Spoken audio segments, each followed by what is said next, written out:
చక్కెర పొంగలంటే పాలు పోసి మరిగిన తర్వాత బియ్యం వేసేసి ఉడికించిన తర్వాత అందులో పంచదార వేసి యాలకుల పొడి వేసి మరి ఇట్లా చేసి చక్కెర పొంగల్ అంటాం కదా. అలాగే బియ్యం వండక్కర్లేదు, ఆల్రెడీ అటుకులు ఉన్నాయి కాబట్టి పాలల్లో అటుకులు వేసేసి పంచదార వేసే బదులు మనం ఖర్జూరం వేస్తాం, లేకపోతే తేనైనా వేసుకోవచ్చు. ఇది మన చక్కెర పొంగలి, అటుకులతో చక్కెర పొంగలి అన్నమాట. ఇప్పుడు దాన్ని ఎలా చేసుకోవాలి? ఇప్పుడు ఇన్ని అటుకులు మనం తీసుకున్నాం అంటే సుమారు 2 గుప్పులు నిండా అటుకులు అనుకోండి. ఎప్పుడైనా సరే మీకు ఏ ఆహారము లేదు, ఏదన్నా ఊరు వెళ్ళినా పాలు దొరుకుతాయి, కూడా అటుకులు పట్టుకెళ్ళండి. ఇన్ని అటుకులు తీసుకుని 1/4 లీటర్ పాలు తీసుకోండి. వేడి వేడి పాలైనా పోయొచ్చు, లేకపోతే పాలు చల్లారినా పోసేయచ్చు. ఇలా అటుకులు తీసుకుని అన్ని పాలల్లో నానపోసేస్తారు ఇట్లా.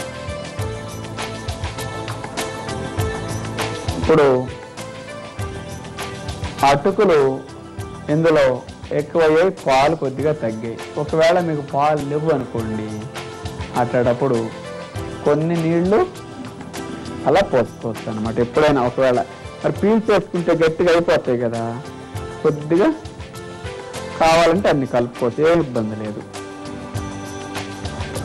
అప్పుడు మనకి ఈ అటుకులన్నీ ఆ పాలను పీల్ చేసుకునేసరికి ఉబ్బుతాయి, డ్రైగా అవుతుంది. కొద్దిగా పలచగా మీకు ఇష్టం అనుకోండి, 1 కప్పు 1/2 కప్పు పాలైనా యాడ్ చేసుకోవచ్చు. చక్కెర పొంగల్లాగా తీయగా కమ్మగా ఉండాలంటే మనం ఏమి వేసుకున్నాం? అప్పుడు మీకు జర్నీల్లో ఏ ఊరు వెళ్ళినా కూడా చేంజ్ చేస్తే ఒకటి పట్టుకెళ్ళండి. ఖర్జూరాన్ని కాస్త కూడా ఎప్పుడు ఉంచుకోండి మానకుండా. జీడిపప్పు ఉంచుకోండి, ఎమర్జెన్సీకి ఏది లేదనుకోండి 25 జీడిపప్పులు తినేసి 2-3 అరటిపళ్ళు తినేస్తే చాలు, ఒక ఐటెం భోజనం అయిపోతుంది, ఒక ట్రిప్ కథం. అంత చక్కటి ఎనర్జీ అనమాట.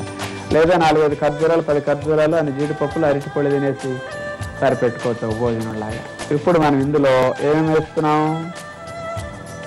ఖర్జూరాన్ని ఇట్లా చిన్నగా ముక్కలు కోసుకోవాలి గింజ తీసేసాక. ఈ 5-6 ఖర్జూరాలు 7 ఖర్జూరాలు అనుకోండి, చిన్న చిన్న ముక్కలకి ఇట్లా కట్ చేసుకుంటే ఇవి తింటుంటే పంటి కింద పడి చాలా బాగుంటాయి అన్నమాట.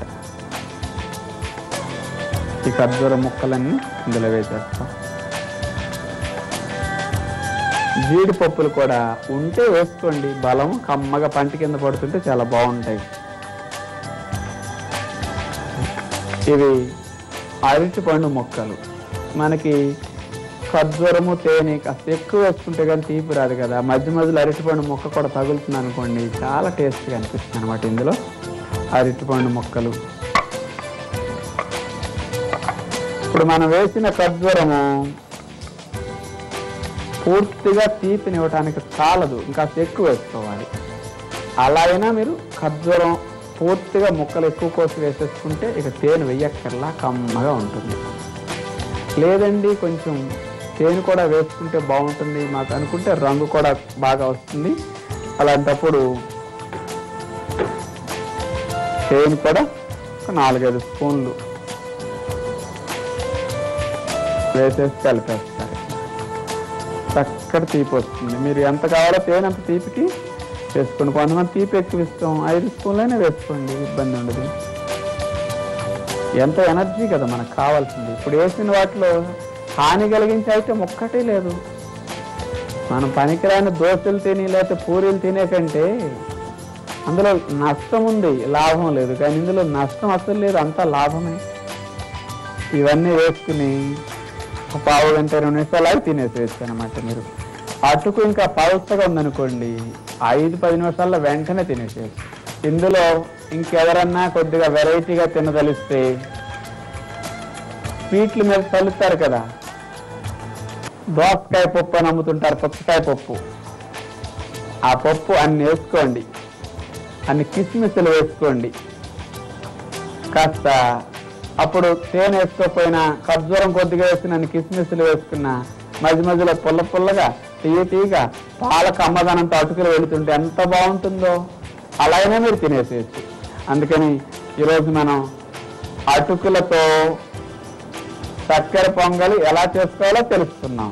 ఇప్పుడు 2వ ఐటెం తెలుసుకోబోతున్నాం, అటుకులతో దధ్యోదనం.